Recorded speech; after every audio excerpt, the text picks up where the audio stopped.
Et dans Tir croisé, on retrouve Nicolas Dupont-Aignan. Bonsoir. Bonsoir. Vous êtes député de l'Essonne et président de Debout la République. Vous venez de publier Les voleurs de la République, enquête sur les paradis fiscaux chez Fayard. On va en reparler évidemment dans un instant. Avant cela, un mot de l'actualité et de l'émotion autour de l'expulsion de la jeune Leonarda. Leonarda est une nouvelle victime de l'anarchie sans frontières. C'est ce que vous avez dit, ça veut dire quoi? Ça veut dire qu'il y a cette émotion légitime d'ailleurs dans le pays, mais en même temps, si on réfléchit, c'est parce qu'on a créé un système ingérable. On a supprimé les frontières, on a mis en place une anarchie, un désordre, et puis après, eh bien, on agit en aval trop tard, alors qu'on aurait dû agir en amont. Cette famille, si on était dans un état normal, comme la plupart des pays, elle aurait été bloquée tout de suite à la frontière, on l'aurait contrôlée, on aurait dit où on peut vous accueillir et vous donner des façons de vivre dignement dans notre pays, parce qu'on en a les moyens, ou alors vous ne pouvez pas rentrer sur notre sol. Mais comme on laisse faire tout et n'importe quoi, eh bien on aboutit au désordre. Et quand il y a l'anarchie, la misère, il y a toujours les haines qui arrivent après. Sur le fond, est-ce que vous êtes choqué qu'on aille chercher une collégienne dans un bus scolaire? Oui, c'est pas la façon de le faire. Mais ce qui me choque le plus, c'est qu'il n'y ait plus de République, qu'il n'y ait plus d'État. Et qu'au-delà de l'émotion qu'il y a, si notre pays abandonne toute règle, eh bien il ne faudra pas se plaindre après que tout le monde soit victime. Ces jeunes-là, mais aussi les étrangers qui respectent nos lois en situation régulière, et puis tous les Français qui peuvent s'interroger légitimement. Est-ce qu'on va accueillir toute la misère du monde? Ce n'est plus tenable. On n'en est pas là, et l'immigration régulière et l'immigration clandestine ne datent pas de l'ouverture des frontières et de l'application des accords de Schengen en 1995. Si. Non, écoutez, des immigrés clandestins, il y en avait avant. Il y a même eu des phases régulières de régularisation massive des immigrés clandestins. Ça ne date pas de l'espace, de la mise en place de l'espace Schengen. Ça s'est énormément aggravé. Écoutez, je connais bien le problème, notamment le problème Rome. Il n'y a pas 20 000 Roms en France, il y en a plus de 100 000. J'ai eu des camps de Roms dans ma circonscription, il y en a 100 000 toujours. Roms en France. Il y a plus de 100 000 Roms en France, oui, de chiffres sérieux. Et je vais vous dire ce qui se passe. Les chiffres sérieux basés sur quoi? Du ministère de l'Intérieur, parce que quand on voit qu'il y avait 25 camps de Roms en Essonne, j'en ai eu un de 1000 personnes, 1000 à 2000 personnes, qui était estimé comme 100 personnes ou 200 personnes, qui avait 250 camps en Seine-Saint-Denis. Et quand vous additionnez tous les chiffres, vous voyez qu'on est plus près de 100 000, même plus que de 20 000. Mais la vraie question, non, je le sais, la vraie question, c'est qu'on déménage des pauvres gens qui sont victimes de mafia, d'une ville à l'autre. Mais comme on ne contrôle pas nos frontières, eh bien il en vient toujours plus. Monsieur Dupont-Aignan, et il y a bien un moment, il faut dire stop. Comment fait-on? Regardez Lampedusa. Sous le regard de toutes les télévisions du monde, vous avez des centaines, des milliers d'immigrants, même pas clandestins, qui essaient de franchir cette frontière. C'est tragique. Vous, Dupont-Aignan, vous êtes au pouvoir, vous faites quoi? Je rétablis. Des moyens pour les empêcher de venir ou des moyens pour les accueillir? Il y a deux choses. Des moyens pour les empêcher de venir, car l'Europe, aujourd'hui, dans sa situation économique désastreuse, ne peut pas se permettre d'accueillir davantage de migrants. Le deuxième point, pourquoi il y a ça à Lampedusa? Juste pour répondre, pourquoi il y a ça à Lampedusa? Non, mais de l'intérieur. Donc c'est pourquoi il faut rétablir des frontières nationales. Parce que quand ils arrivent à Lampedusa pour parler des pauvres migrants, qu'est-ce qui se passe? Ils ont accès à l'ensemble du marché intérieur. Et donc, je ne vois pas pourquoi notre pays ne pourrait pas faire comme font tous les pays du monde. Je voyais le Maroc récemment, qui a des contrôles à ses frontières, qui gère, qui entre et qui sort de chez lui. Vous avez tous, nous avons tous une porte à notre appartement. Oui, ça ne veut pas dire que c'est un mur. Sauf que le Maroc accueille beaucoup plus d'étrangers que la France. Ça veut bien dire qu'une frontière, ce n'est pas un mur. Simplement, une frontière, c'est le choix pour un peuple de décider qui a le droit de rentrer sur son sol et qui n'a pas le droit. C'est la base de la République. Donc il faut casser Schengen. Mais bien évidemment, mais Schengen est déjà mort. Obligatoirement. On va l'élargir au 1er janvier. Mais c'est une folie. Ah bah oui, mais c'est une folie. Enfin, peut-être. Mais moi, je propose, et on aura l'occasion aux élections européennes. Aux élections européennes, il y aura des listes, en tout cas la mienne, celle de Debout la République, proposera le rétablissement des contrôles aux frontières. Avant les européennes, il y a les municipales. Début septembre, vous avez apporté votre soutien à Robert Ménard, qui est un candidat à la mairie de Béziers épaulé par le Front National. Est-ce que vous vous rapprochez concrètement du Front National ou pas? Non. Sur cette question de Ménard avait appelé d'ailleurs à la présidentielle à voter pour moi. Il n'est ni au RBM, ni au Front National. Ce sont des militants de Debout la République qui font sa campagne. Et j'ajoute que Mme Le Pen avait un candidat et qu'elle a changé en cours de route. Et je ne vais pas, parce que Mme Le Pen se greffe sur un candidat que je soutenais, changer d'avis.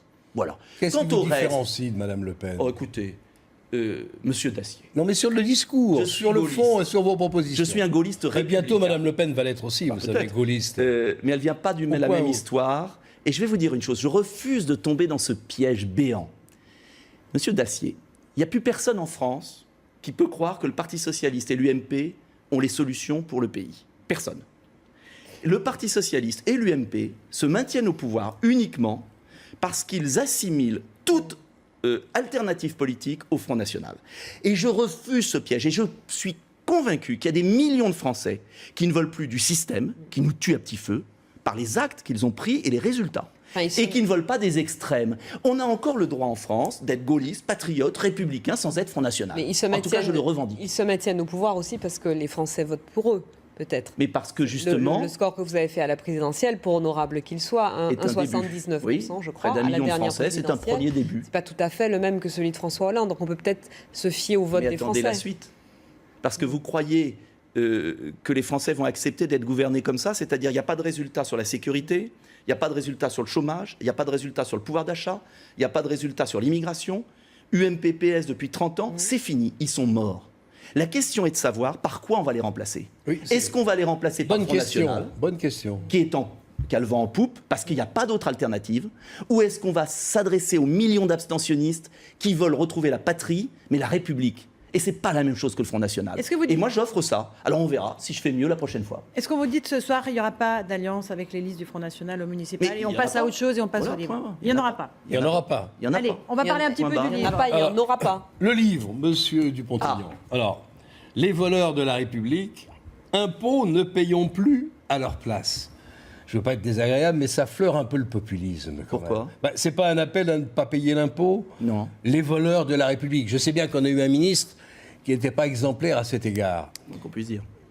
Je vais vous dire. On a mis 6 mois à découvrir qu'il avait effectivement un compte quelque part. La fraude fiscale est un sport national, mais c'est un sport mondial.